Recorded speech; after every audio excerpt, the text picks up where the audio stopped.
Eden and Echo Chapter 3, Titans of Industry. The King Aerospace mega factory south of Porto sprawled like a shining white city.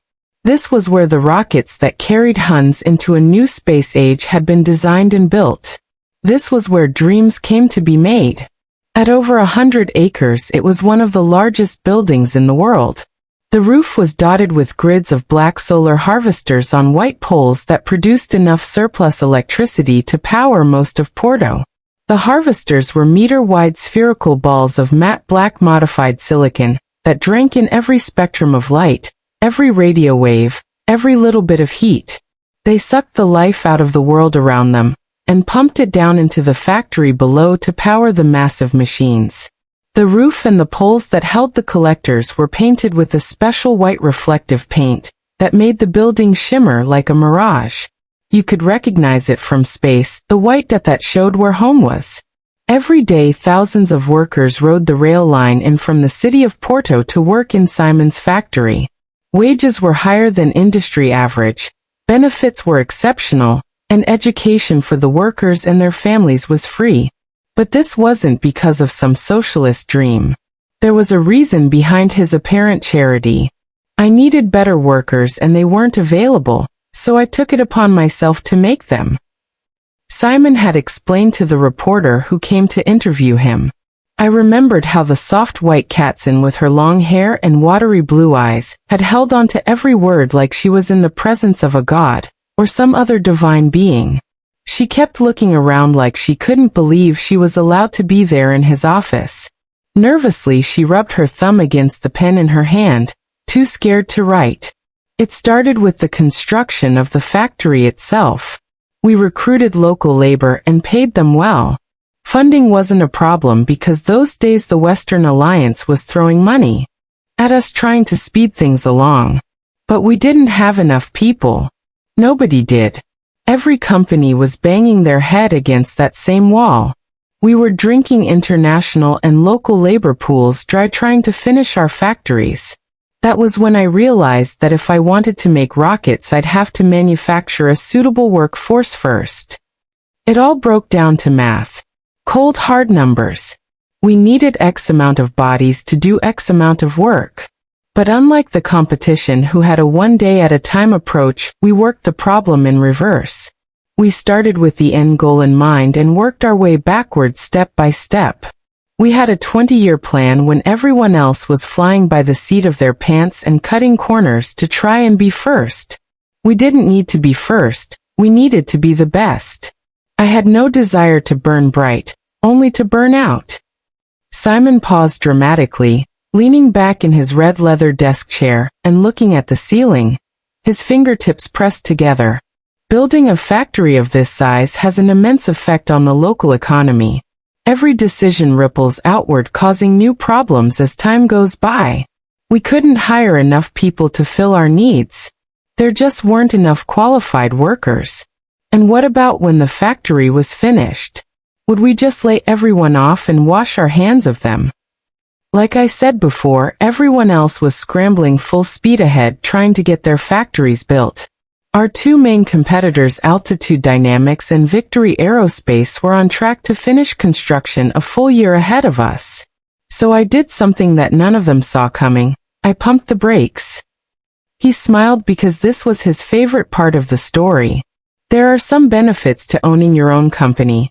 And one of them is being able to do what is right long-term instead of having to capitulate to anxious investors.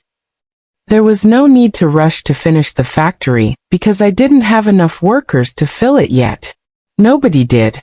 We were dividing up the labor pool among too many companies.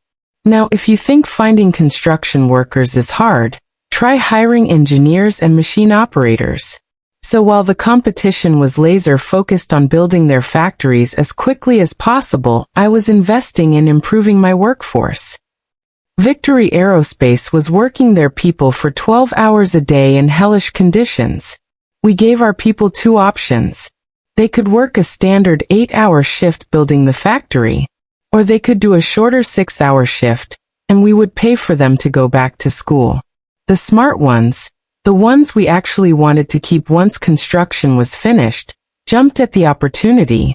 Then we doubled down and sent their children and spouses to college as well. There was an unexpected side benefit to this. Because we were training some of the workers as machine operators and engineers, they were able to spot issues that the architects overlooked. I still remember when a young Hun named Javi nervously approached me, because he realized the doors he was supposed to install weren't big enough. The architect hadn't noticed. The site supervisor hadn't noticed. But Javi had been training as a machinist, and he knew there was no way the new lathes were going to fit through a door that small. Because of Javi, we rechecked every door in the facility, and were able to fix our mistakes before they became real problems. When our competition completed their factories, the market was suddenly flooded with construction workers looking for jobs. Workers who had hands-on experience building factories like ours. Many of the companies they worked for had gone under or closed down after the work was finished, which meant we could acquire their assets and equipment for a fraction of what it was worth. Some of them went to finish the factory and others were pulled for other projects. But our labor shortage was over. In fact, I finally had enough people to form my own construction company, King Consolidated. We went to work building affordable housing and beefing up the city's aging infrastructure. When the factory was completed, we were in an advantageous position because we already had a reliable and well-trained workforce ready to go. Construction had taken 4 years. Enough time for the children of the original workers to finish school and join their parents. The extra year of delay hadn't hurt us much. In fact, it might have saved us. Altitude Dynamics and Victory Aerospace were burning through money and getting nowhere fast. Manufacturing issues and rushed production schedules had led to a series of high-profile disasters and unnecessary deaths. Investors were panicking and threatening to pull the plug. Meanwhile, King Aerospace hit the ground running. Our initial tests weren't particularly impressive, but they didn't explode either. We were using old and proven technology made with modern manufacturing methods to reliably launch satellites and other cargo into orbit. We weren't trying to reinvent propulsion. We just wanted to perfect what was already known to work. Altitude Dynamics was the first to go under. Everyone expected us to try and take them over, but I knew better than to swallow that poison pill. Victory Aerospace ended up absorbing their former rival, but the acquisition left them overextended. They ran out of money and closed down not long after. If you love this, don't forget to like, subscribe, and turn on notifications so you don't miss the next twist.